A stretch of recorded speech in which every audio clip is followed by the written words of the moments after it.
the U.S. and Israel are planning massive bombing campaigns against Iran.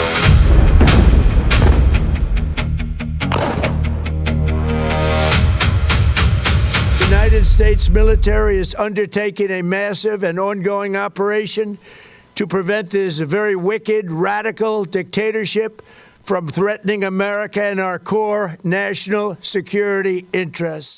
প্রথমে বাঘের মতো গর্জন, ঠিক তার কিছুক্ষণ পর ভেজা বেড়ালের মতো মিউ মিউ করে পিছু হটা।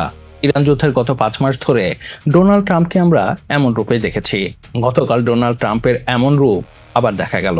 গত 1 আগস্ট ট্রাম্প ঘোষণা দেন ইরানকে এমন শিক্ষা দেব যে তারা প্রাণের ভিক্ষা চেয়ে কান্নাকাটি করবে।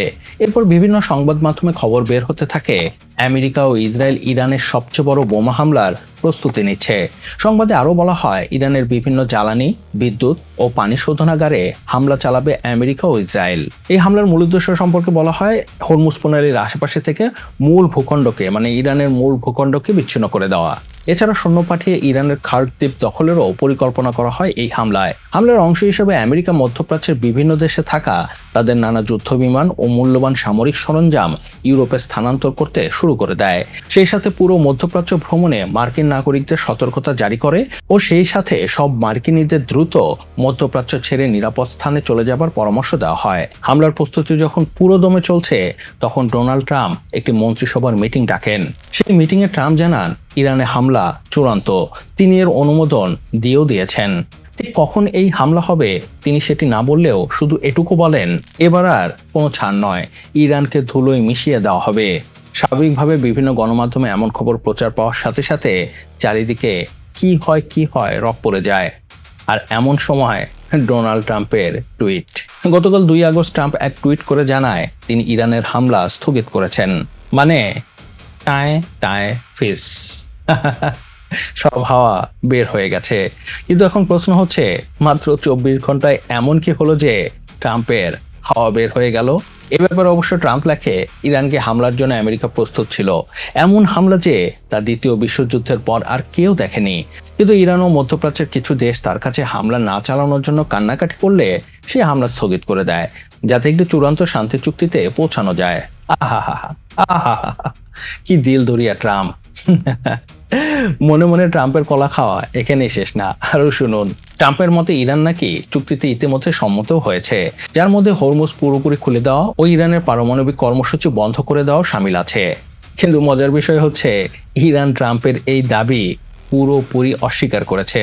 ইরানের পক্ষ থেকে পরিষ্কার বলা হয় হরমুজ তো দূরে থাক, আমেরিকার সাথে চুক্তি নিয়ে কোনো কথাই হয়নি।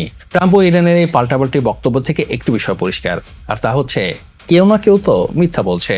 আর মিথ্যার ব্যাপার যখন আসে তখন ট্রাম্প এই বিষয়ে চ্যাম্পিয়ন। শুধু ইরান যুদ্ধ কেন, যখনই ট্রাম্প মুখ খোলে তখনই সে মিথ্যা বলে।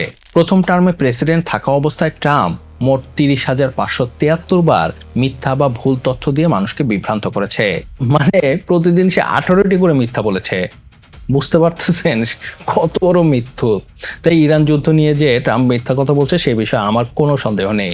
কিন্তু এখন প্রশ্ন হচ্ছে ট্রাম্প কেন এই মিথ্যার আশ্রয় নিচ্ছে? বাঘের মতো গর্জন দিয়ে কেন সে বেড়াল হয়ে যাচ্ছে? আসলে এর অনেকগুলো কারণ আছে। ট্রাম্প মনে করেছিল তার এই হুমকির ফলে ইরান ভয় পেয়ে যাবে, কিন্তু ইরান ভয় তো পায়নি, উল্টো হুমকি দিয়ে বলেছে আমার দেশে হামলা হলে পুরো মধ্যপ্রাচ্য পুড়িয়ে ছাই বানিয়ে দেব। ইরান শুধু হুমকি নয়, কোন দেশে কোথায় হামলা চালাবে তার একটি লিস্টও দিয়ে দেয়। লিস্টে গালফ দেশের এনার্জি ও ডিস্যালিটেশন প্লান্ট তো আছেই, সেই সাথে আছে বিশ্বের সবচেয়ে বড় গ্যাস ফিল্ড কাতারের লাফাজ গ্যাস ফিল্ড। ইরানের সাফ কথা, আমার উপর হামলা হলে কেউ বাঁচবে না, সবাইকেই সাইজ করে দেব। আর গত 5 মাসে ইরান একটি জিনিস প্রমাণ করেছে, আর তা হচ্ছে ইরান যে কোনো সময় যে কোনো মুহূর্তে মধ্যপ্রাচ্যের যে কোনো জায়গায় হামলা চালাতে পারে, আর তা ঠেকানোর সাধ্য আমেরিকারও নেই। তাই স্বাভাবিকভাবে ভয় পেয়ে যায় গালফ দেশগুলো। সৌদি, কাতার, আরব আমিরাত সহ সব দেশ ট্রাম্পকে ইরানে হামলা না চালানোর জন্য এক ধরনের চাপ সৃষ্টি করে। ইরান যুদ্ধে আরব দেশগুলো একটি বিষয় স্পষ্ট বুঝে গেছে, আর তা হচ্ছে এই যুদ্ধে আমেরিকার হয়তো খুব একটা ক্ষতি হবে না, কিন্তু তাদের দেশের অর্থনীতি তো ধসে পড়বেই, সেই সাথে তাদের সাম্রাজ্য ধ্বংস হয়ে যাবে। তাই তারা ক্রমাগত চাপ দেয় ইরানে হামলা না করার জন্য। তাই ট্রাম্প তার মত পাল্টাতে বাধ্য হয়। এ তো গেল একটি দিক। আরও একটি দিক হচ্ছে আমেরিকা হামলা তো চালাবে, কিন্তু হামলা চালাবে কি দিয়ে? কারণ বিভিন্ন সংবাদ মাধ্যমের খবর, ইরান যুদ্ধে আমেরিকা ইতিমধ্যে তার অস্ত্র ভাণ্ডারের বিশাল একটি অংশ খরচ করে ফেলেছে। তাই আমেরিকার মিসাইল সংকট দেখা দিয়েছে। ট্রাম্পের সামরিক জেনারেলরা ট্রাম্পকে পরিষ্কার বলে দিয়েছে, এই মুহূর্তে ইরানে হামলা চালালে তাদের অস্ত্রের মজুদ বিপজ্জনক হারে কমে যাবে, যা আমেরিকার জাতীয় নিরাপত্তার জন্য বিশাল হুমকি। তাই তারা ট্রাম্পকে ইরান যুদ্ধে হামলা না চালানোর জন্য পরামর্শ দেয়। এছাড়াও শুক্রবার যে ক্যাবিনেট মিটিং হয়, সেই মিটিংয়ে অনেকেই ইরানে নতুন করে হামলা চালানোর বিপক্ষে অবস্থান নেয়। তারা আলোচনার মাধ্যমে পরিস্থিতি নিয়ন্ত্রণের পরামর্শ দেয়। মানে ইরান যুদ্ধ নিয়ে ট্রাম্প প্রশাসনের মধ্যেই বিভক্তি এখন স্পষ্ট। তাই ট্রাম্পকে হামলার হুমকি দিয়েও সেখান থেকে সরে আসতে হয়। আর এটি ব্যাপকভাবে নেগেটিভ ইম্প্যাক্ট ফেলছে আমেরিকার রেপুটেশনে। মানুষ এখন আমেরিকাকে নিয়ে হাসাহাসি করছে। মানুষ আমেরিকাকে কাগজে বাঘ বলছে তারা শুধু হুমকি ধুমকি করে, কাজের কাজ কিছুই করতে পারে না। দেখুন, দ্বিতীয় বিশ্বযুদ্ধের পর থেকে আমেরিকা অনেক দেশেই যুদ্ধ করেছে। কোরিয়া, ভিয়েতনাম, আফগানিস্তান, ইরাক আর এখন ইরান। এবং আশ্চর্যের বিষয় হচ্ছে, সব যুদ্ধেই আমেরিকা হেরেছে, কোনো যুদ্ধেই আমেরিকা জয় করতে পারেনি। কিন্তু সেসব যুদ্ধে আমেরিকার সাম্রাজ্য এতটা ক্ষতিগ্রস্ত হয়নি যতটা হচ্ছে ইরান যুদ্ধে। ইরান যুদ্ধে আমেরিকা হাস্যকর ভারে পরিণত হয়েছে।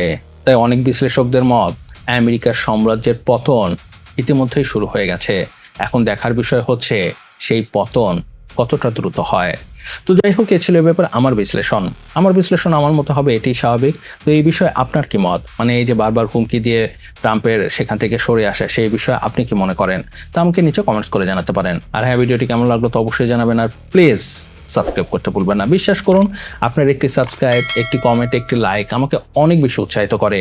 আর একটি কমেন্ট, একটি সাবস্ক্রাইব, একটি লাইকে তো আপনার কিছু যায় আসে না, কিন্তু আমার অনেক উপকার হয়। তাই প্লিজ সাবস্ক্রাইব করবেন, লাইক দিবেন, কমেন্ট করবেন। ভালো থাকবেন, সুস্থ থাকবেন। আল্লাহ হাফেজ। নেতাদের মতো ধোঁকাবাজি বন্ধ করো আর লাইক, কমেন্ট, সাবস্ক্রাইব করো।